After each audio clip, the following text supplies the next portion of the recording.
I remember buying A Night on the Town, the album. 1976 is the year, right?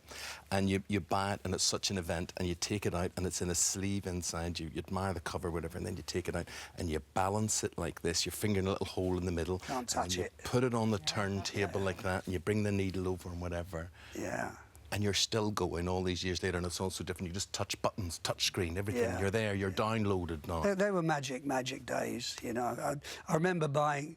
My first album I ever bought was Chuck Berry, live at the Tivoli Gardens in Denmark somewhere. And I remember doing that, just holding it. Yeah. Mustn't get a fingerprint on it. Yeah. You know, it was... You cherished the things. It was and what about your first record? You know, going to see it in a record shop or seeing it, people buying it? What did that feel like?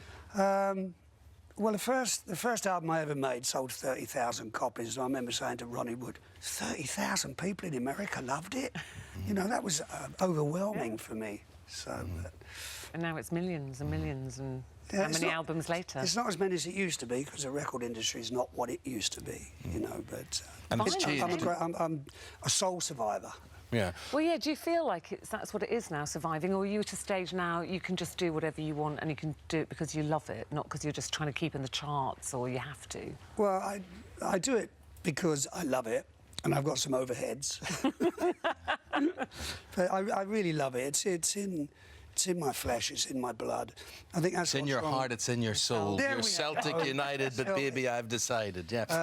But you know, you see this new album. You're going to sing a track for us today, Another Country. These are your own things. You've written these. You put this together, and you did all this at home.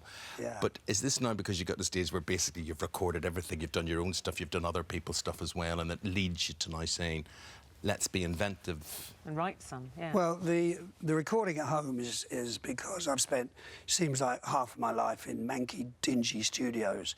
And you don't have to go into a studio more. You can do it all on a computer and add the live musicians as you go along. But it's... What was the other part of the question, Eamonn? I'm sorry, I drifted there. Why did you decide to go back to writing your own stuff again? Well, I put together the autobiography called Rod, and when I was putting that together, you meet with family and friends, and I just suddenly thought, I've got so much to write about, so much history, and that's where it started. So one was a catalyst for the other. And so is this album, Another Country, is this personal experiences? I mean, what's the inspiration? Is there a message there? Where is this other country?